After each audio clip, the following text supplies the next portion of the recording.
युद्ध म्हणजे काय ते टाळता येत नाही. आपण केलेली कर्म ही कधी ना कधी भोगावीच लागतात, त्यातून सुटका नाही. म्हणूनच असं झालं नसतं तर बरं झालं असतं, असं केलं असतं तर आयुष्य बदललं असतं, हे सगळं विसरून जा.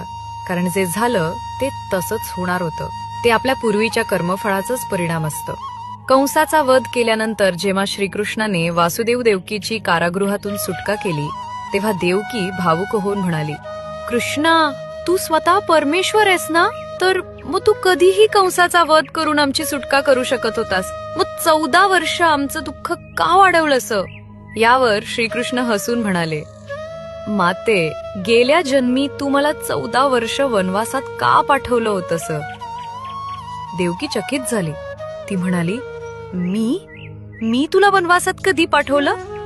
हे काय बोलतोयस? श्रीकृष्ण पुन्हा म्हणाले, माते, तुला आठवत नाही कारण ती घटना गत जन्मातील आहे. त्या जन्मी तू कैकई होतीस आणि तुझ्याच इच्छेमुळे मला 14 वर्ष वनवासाला जावं लागलं होतं.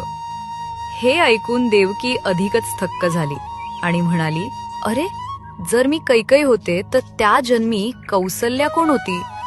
श्रीकृष्ण मंद स्मित करून म्हणाले, माते, त्या जन्मीची कौसल्या म्हणजेच या जन्मीची माता यशोदा, जिला त्या जन्मी 14 वर्ष पुत्रप्रेमाला मुकावं लागलं, तेच प्रेम या जन्मी तिला माझ्या बालरूपात लाभलं आणि तुला पुत्र असूनही त्याचं सुख उपभोगता आलं नाही.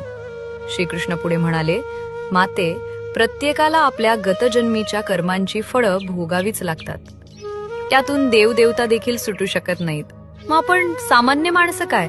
आपल्याला भोग आहे तो भोगून संपवणंच योग्य, कारण त्याशिवाय दुसरा मार्ग नाही.